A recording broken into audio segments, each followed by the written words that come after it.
I forgot to talk about my top 10 books at the end of the stream, the book stream. Here we are. I was really tired after that stream, so it just completely slipped my mind. So we're recording it now while I'm sick. So quick overview. 260 books read. I have my top 10 reads. It's kind of more like a top 7, but I tossed in some series that I've recommended before, but this is like, I don't know, the 3rd or maybe the 10th book in the series, and I'm including it. Okay, so coming in at number 10, we've got The Hollowed Ones. It's very YA, just forewarning, first of all. It's kind of like, what would happen to an Amish community if a zombie apocalypse happened? And that was just so intriguing to me. I read this during my Halloween reads.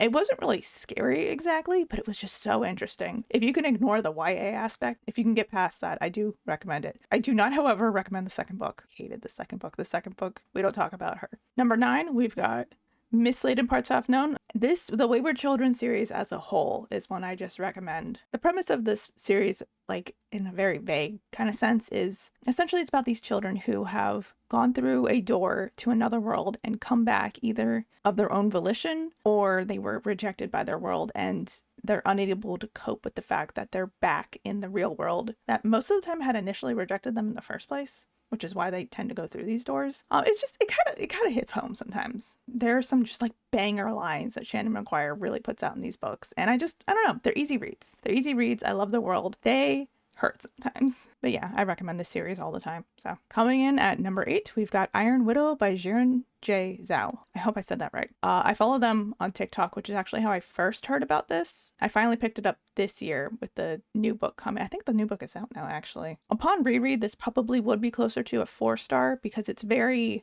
writing is quite juvenile, but I think it's also Zhao's first book. So that's kind of expected considering it's a YA book. The plot twist at the end got me so off guard that I ended up I gave it a 4.75. It wasn't quite a 5, but that plot twist just knocked me off my ass. So I gave it what I gave it. I am so excited for the sequel though. Coming in at number 7, Ring Shout. What if the KKK were actually demons? What if there are women running around with guns to kill them? Literally, say less to me. That's all you had to tell me. And the only reason it didn't get a full 5 is because it's so short. I wanted more, but it was so good. But it was such an interesting concept, and it was just, I loved it. I loved the setting. It was great. If you want a short book with a historical setting and women with guns, this is the one. All right, number 6, Jurassic Park by Michael Crichton. I still can't say his name. I'm embarrassed at how long it took me to read this book. I love the movie, and I have been putting off the book since I was like in high school, maybe even middle school. I want to say high school, because I thought it would be dry. I thought the book would be dry. I thought it would be nothing like the movie. Did I ever actually look this up? No. But I thought it would be dry.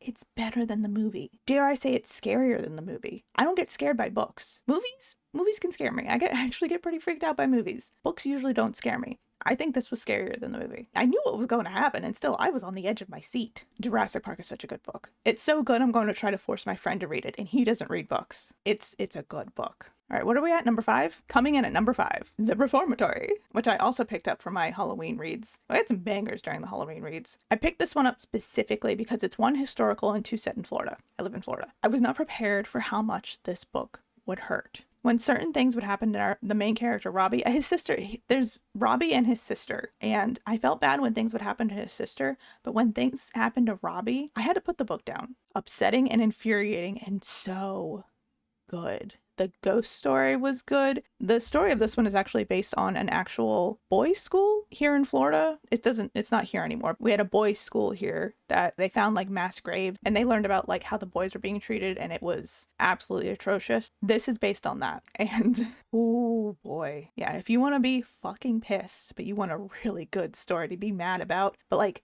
be mad about the things happening in the story and not the story itself, this is it. Tananarive Due is on my list for 2025. I'm gonna get through as many books as I can because wow, it probably should be higher up. The last 5 are like almost all tied for number 1 spot. Number 1 spot is number 1 spot, but like 5, 4, 3, and 2 all basically tied for the same for different reasons. So this might be number 5 right here, but it's kind of like a number 2. Number 4 / also number 2.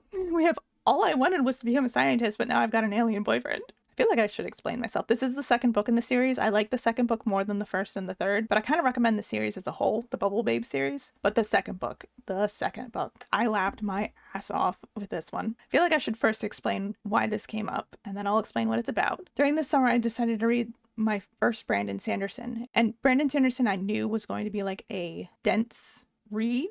Like, he's known for writing really big books, and most of the action, not all of the action, but a lot of the action happens at the end. So I knew in order to like get through that until I was used to his writing style and like how he did things, I needed something to dampen it a little bit. And I had a free month of Kindle or something. So I figured that was like a perfect start to start reading Kindle books. And I'll just keep renewing it for as long as I need it. So I went the monster fucker route, and almost all of them were duds, but not Bubble Babes. Bubble Babes, you are my queen. The whole premise of the Bubble Babes world, I guess, is these women get abducted to become like go-go dancers almost on this alien planet. It's against their will, but the people on the planet aren't quite aware that this is happening. They think they're there willingly. So like in the first book, this is basically dismantled, but that's the premise. And then like the books that come afterwards, you're kind of seeing like the aftermath of this whole abduction. I almost want to say it was like a sex ring. What happens after it's been taken apart? I don't usually laugh at books that much. It takes a lot to get me to giggle at a book like out loud. I'm giggling in my head,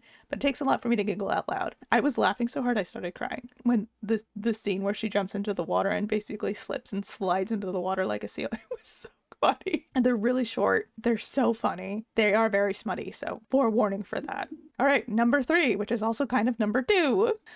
The Hero of Ages. Technically, the Mistborn trilogy as a whole, this is what I'm going with, but specifically the Hero of Ages. Because I'm not okay. I'm still not okay. I read this in July. I have not recovered. I gave it a 4.5. I feel like it's actually a 5. Upon reflection, and probably with the next reread, which I guess I'll reread it when I finish Brandon Sanderson, if I ever finish Brandon Sanderson, because that man churns out books much faster than I can read them, it'll be a 5. If you read this for nothing else, be it the magic system. Read it for the magic system. I don't know if that made any sense. Is that a sentence? Read it for the magic system. It is such a fascinating magic system, and it makes sense. Like, sometimes I read books with magic systems. I'm like, what the fuck is going on? What are you talking about? What did you just say to me? Not Mistborn. Mistborn makes sense, and you're learning with the main character, Vin, so it's kind of being broken down in a way that you can digest easily, and it makes sense, and I loved that. Brandon Sanderson does understand how to lay out a magic system, and a world for that matter, if it's not, like, important to a plot twist. He does lay it out and explain it very well, if not the pacing thing. The pacing thing, and the second book, I feel like, suffered from that the most, and as a result, I also suffered. But the third book, the ending, I'm okay. I'm fine. I'm never going to recover from this. And I am scared of what Sanderson has in store for me in the future, because I just finished Way of Kings. I have to read Warbreaker next, and then I'm back in the Stormlight archives. And I'm scared. Like, the way this book tore me apart and kind of left me there and said, that's that. I am unfortunately the Hero of Ages. I'm okay. Anyway, before I continue talking about the same exact book, number 2, another book that kind of hurt a little bit was Project Hail Mary. Andy Weir for me is an auto-buy author. He's not a 3 for 3, is it? At least the 3 books of his that I've read, they're not 3 for 3. I actually didn't like Artemis, but Project Hail Mary was so good. I reread it this year I don't know why it says 3 times. I've only read it twice. I'll have to go in and fix that. I reread it this year along with The Martian. I couldn't figure out if The Martian or Project Hail Mary was like my number 1 book. That just gave away what number 1 was. Project Hail Mary was still so good. And actually, let me talk about, Project Hail Mary, and then my number 1 book is The Martian. The Martian continues to be my number 1 favorite book. If you want to know anything about my reading tastes, anything about my humor style when it comes to books, The Martian is, the only thing is normally I do prefer third person, but that wouldn't work in this case. The Martian had to be in first person. It's one of those. Literally, the main character, Mark, is keeping logs of what he's doing, so it kind of had to be in first person. Between Project Hail Mary and The Martian is my favorite between the 2. However, when it comes to recommending these books, if you like sci-fi but you don't like fantasy, stick with The Martian. If you like fantasy more than you like sci-fi, or you want sci-fi with like a good portion of fantasy, go for Project Hail Mary. I love both of them. I do prefer The Martian, but Project Hail Mary is still a very good book. If The Martian didn't exist, Project Hail Mary would be my favorite book. But The Martian does exist, and The Martian is my favorite book. I've actually never seen the movie. I need to do that at some point, but I'm kind of afraid it won't live up to how good the book is. And that's my top 10 of 2024. I have no idea what I'm going to do next year. But yeah, that's it for this. So thank you so much for watching. I really appreciate it. And hopefully I will see you next time. I love you so much. Good night.